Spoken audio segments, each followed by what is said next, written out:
안녕하세요. 숨편한차는 호흡기 박사 황준호 원장입니다. 저번 시간에는 호흡기 환자분들의 복식호흡에 대해서 알아봤었죠. 호흡기 중환자분들이 무분별하게 복식호흡을 적용하면 오히려 증상이 악화될 수 있다는 언급을 드렸는데요. 우리 몸에서 폐가 하고 있는 본질적인 역할과 호흡기가 유지해야 할 항상성에 대한 이해가 필요한 부분이었고, 향후 호흡기 질환을 관리함에 있어서 이 부분을 이해하는 것은 매우 중요하기 때문에 제가 자세하게 그 배경을 말씀드렸었습니다. 오늘은 복식호흡 외에도 호흡기 질환을 가진 분들이 다양하게 활용하고 있는 호흡 재활 도구들에 대해서도 설명을 드릴 텐데요. 저번 시간에 제가 설명을 드린 부분을 이해하고 나면 오늘 언급드리는 부분에 대해서도 조금 더 쉽게 이해가 되실 겁니다. 자, 먼저 여기 흉벽 진동기 두 개를 비교해 볼게요.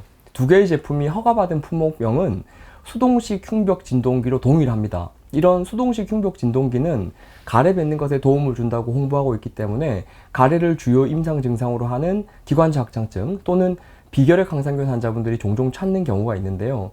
저는 몸이 그렇게 마르지 않고 입마름도 없는 아주 좀 초기 경증 단계의 환자분들은 이런 도구의 사용에 있어서도 특별히 자제해 달라고 말씀드리지 않지만, 어느 정도 병이 진행되어서 체중도 빠지고 목에 가래가 늘 끼어 있는 느낌도 있다, 이런 분들한테는 오히려 이 수동식 흉벽 진동기의 사용을 자제시키고 있습니다. 원장님, 그런데 좀 이상하네요. 목에 늘 가래가 껴있는 느낌이 드는 중환자는 오히려 이런 도구라도 활용해서 가래를 더 뱉게 되는 게 아닌가요? 라고 반문할 수가 있겠죠. 자, 저는 왜 오히려 가래가 많아진 중환자분들에게 이런 도구를 더 조심시킬까요? 그리고 만약에 이 둘 중에 굳이 한 개를 선택을 해서 사용하고 싶다면 저는 어떤 기준으로 어떤 제품을 추천할까요? 자, 지금부터 이 부분에 대한 답을 드리겠습니다. 수동식 흉벽 진동기를 선택하는 기준은 무엇이 되어야 될까요? 가격을 봐야 될까요? 아니면 뭐 디자인? 휴대 간편성? 아닙니다. 정답은 이 제품을 사용하면서 빠져나가는 내뱉는 공기, 날숨의 양에 달려 있는데요. 이게 무엇을 말하는 것인지 제가 이 제품들을 직접 시연해 보면서 환자분들이 꼭 아셔야 되는 부분을 보여드리겠습니다. 자, 먼저 이 파란색 제품을 한번 불어볼게요. 이 제품은 각도를 아래로 향하면 진동을 일으키는 구슬이 떨리지 않기 때문에 약간 들어서 사용을 해야 됩니다. 그리고 자, 근데 여기에 제가 종이를 한번 대어 볼게요. 자, 이 종이가 막 떨렸죠. 그런데 제가 이번에는 이 하얀색 제품을 불어볼게요. 이 제품은 각도에 신경을 안 쓰고 그냥 불어도 됩니다. 그리고 이 제품 뒤에도 제가 종이를 대어 볼게요. 자, 이게 무슨 차이인지 좀 느낌이 오시나요? 차이가 뭐냐면 이 하얀색 제품을 썼을 때는 종이가 하나도 떨리지 않았어요. 근데 환자분들은 종이가 떨리면 좋은 게 아닌가라고 생각할 수도 있어요. 진동이 더 센 게 아닌가라고. 근데 아닙니다. 오히려 제가 느끼기엔 지금 해봤을 때는 흰색이 진동도 강하게 일어나는데 진동의 강도 때문에 흰색을 추천하는 게 아니라 흰색 제품이 안전하기 때문이에요. 자, 이게 설명을 좀 드릴게요. 흰색 제품이 상대적으로 이게 나은 부분은 뭐냐면 뒤에 종이가 떨리지 않기 때문인데, 이게 무슨 뜻이냐면 내 입에서 나가는 바람이 적다는 뜻이에요. 저번 시간에 제가 설명을 드린 것처럼 폐 안쪽은 수증기를 가득 머금고 있어요. 한 이 수증기. 이게 이제 이걸 우리가 포화 수증기라고 하는데, 우리 폐는 면역을 유지하기 위해서는 폐 안쪽을 끊임없이 수증기로 가득 채워놓고 있어야 돼요. 그걸 우리 몸에서는 상당한 에너지를 써가면서 애써서 만들고 있는 건데, 말을 많이 한다거나 강제적인 호기를 계속하게 되면 바로 이 수증기가 빠져나가는 거예요. 건강한 분들은 이렇게 날숨을 내뱉고 나더라도 빨리 다시 수증기를 만들어내고 채울 수가 있는데요. 호흡기 중환자분들이 과도한 호기를 하게 되면 여기가 말라버립니다. 제가 다시 해볼게요. 이 공기, 이 파란색으로 불어날 때 이게 여기 공기 나가는 공기에는 사실 이 우리 눈에는 보이지 않지만 수분을 가득 머금고 있어요. 쉽게 말하면 호흡기 중환자분들은 이 수분을 잃으면 안 된다는 거예요. 제가 호흡기 중환자분들이 주로 어떤 몸 상태라고 했죠? 기억나시나요? 대부분이 체형이 마르고 체질이 차고 건조한 분들입니다.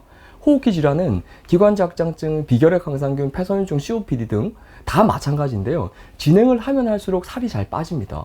호흡 면적이 줄어들기 때문에 부족한 산소를 보충하기 위해서 심장은 빨리 뛰고 약은 독하다 보니 밥맛은 없어지고 소화도 힘들어져요. 그러다 보면 체중이 점점 빠진 형태로 가게 되어 있어요. 몸 상태가 전체적으로 탈수 상태로 진행되는 과정이다 보니까 안구 건조, 입마름도 잘 생기고 기관지의 점액 분비량도 점점 줄어들게 되면서 점액이 끈적끈적해지다 보면 가래 배출이 지연되면서 목에 항상 무언가 걸려있는 느낌을 받게 되거든요. 이제 그러다 보니까 가래 뱉는 것도 힘들어지고 불편하니까 가래 배출을 도와주는 도구가 없나 싶어서 찾게 되는 거죠. 그때 이런 제품들이 눈에 들어오게 됩니다. 제가 서두에 어느 정도 몸은 괜찮은, 즉 체중도 빠지지 않았고 입마름도 별로 없는 그런 단계 분들은 이런 제품을 사용해 그렇게 신중을 가하지 않아도 된다고 했는데, 왜냐면 그런 분들은 많이 불어내고 나도 수분이 금방 채워지거든요. 그런데 나이도 있고 제가 건성기관지라고 표현한 그 체질의 분들 기억나시죠? 마르고 피부 건조하고 소화기 약하고 땀도 별로 안 나는 그런 분들은 기존의 점액 분비량이 정말 찔끔찔끔이에요. 기관지 안에서 점액이 채워지는 속도는 더인데 물은 잘 안 생기는데 이렇게 확 불어내잖아요? 그러면 수분을 잃는 건 금방이라는 거죠. 그러니까 이걸 많이 하게 되면, 이 부는 수동식 흉벽 진동기를 많이 하고 나면 목이 쎄하다, 목이 따갑다 이렇게 표현하는 분들이 많이 생겨요. 이 부분을 이해하고 나면 이 하얀색 도구가 이 파란색 도구보다는 상대적으로 정밀하게 세팅되어 있었다는 걸 알 수가 있어요. 이 그 디테일이 보이는 거죠. 불어도 바람이 덜 나가거든요. 이 제품은 이 분당 서울대병원에 계신 교수님들이 간혹 환자분들에게 추천을 하기도 하더라고요. 파란색 제품에 비해서는 가격이 이제 2배 정도 비싸지만 대신 정교하게 만들어진 거죠. 근데 제가 저번에 이제 복식호흡 동영상 말하면서 과다환기에 대한 주의를 말씀드렸잖아요. 이 제품은 이제 그런 부분이 반영되어 있는 거죠. 적은 호기량으로도 많은 진동을 만들어내는 형태. 그렇지만 이 제품도 많이 쓰면 이 바닥에 침이 고여요. 이 제품도 수분이 덜 빠지는 것이지 우리 몸에서 불어내는 내 숨을 이용해서 진동을 만들어내는 방식이기 때문에 이런 수동식 흉벽 진동기는 본질적으로는 많이 쓰면 결국은 폐 안의 수분을 말릴 수가 있어요. 많이 빠져나가니까요. 자, 우리 몸에 가래가 이렇게 생기면 이렇게 털어내는 털기 또는 진동의 과정이 필요한 것이 맞아요.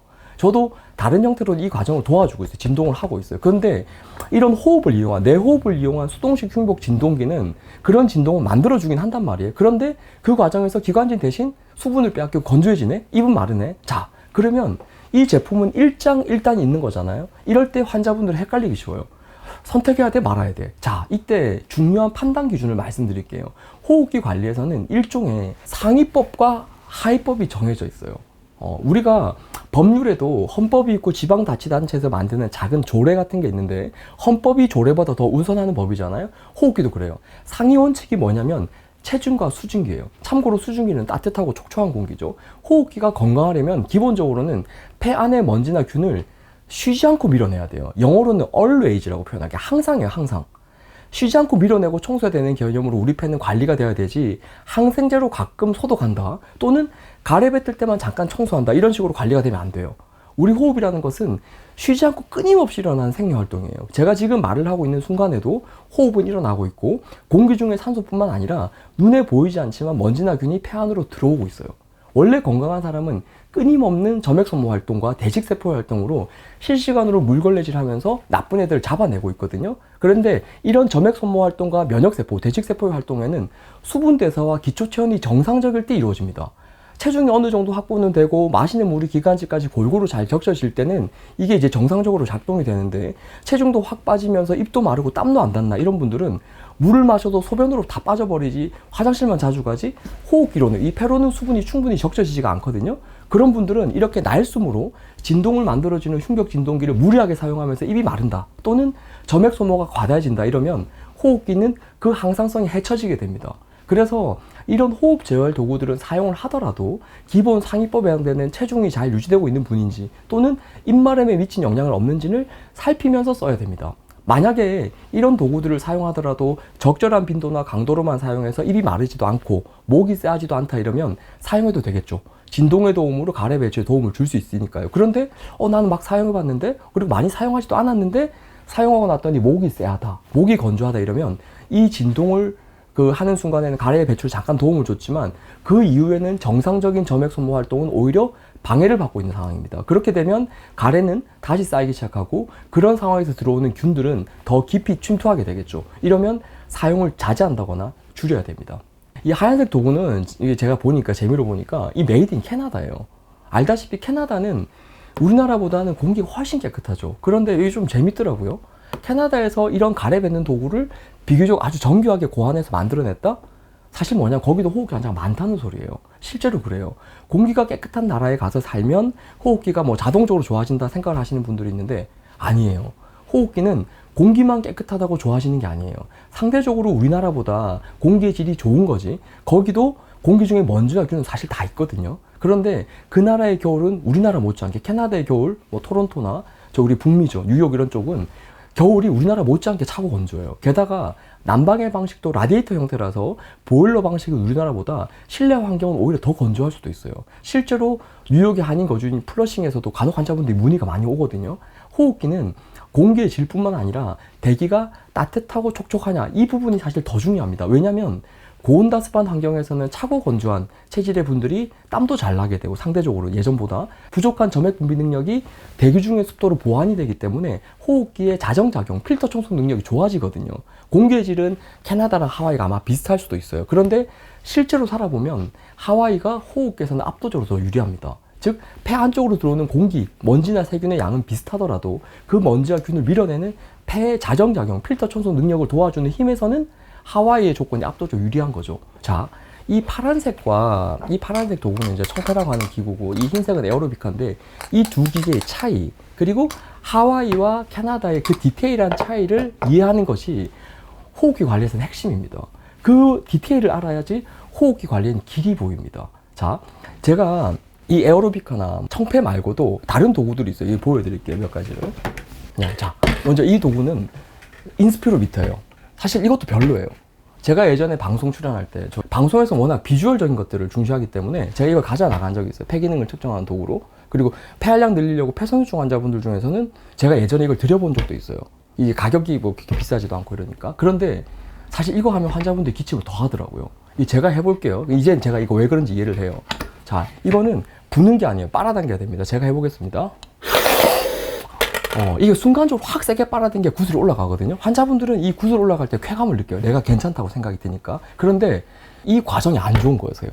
이 과정에서는 이게 구슬을 세게 빨아당기려면 내가 평소에 호흡하는 1호흡 용적보다 상대적으로 훨씬 많은 공기를 순간적으로 빨아당겨야 됩니다. 그러면 뭐냐면 내가 바깥에서 들어오는 공기가 충분히 가온 가습되지 않고 순간적으로 확 지나버리기 때문에 외부의 차고 건조한 공기가 폐를 말리게 돼요.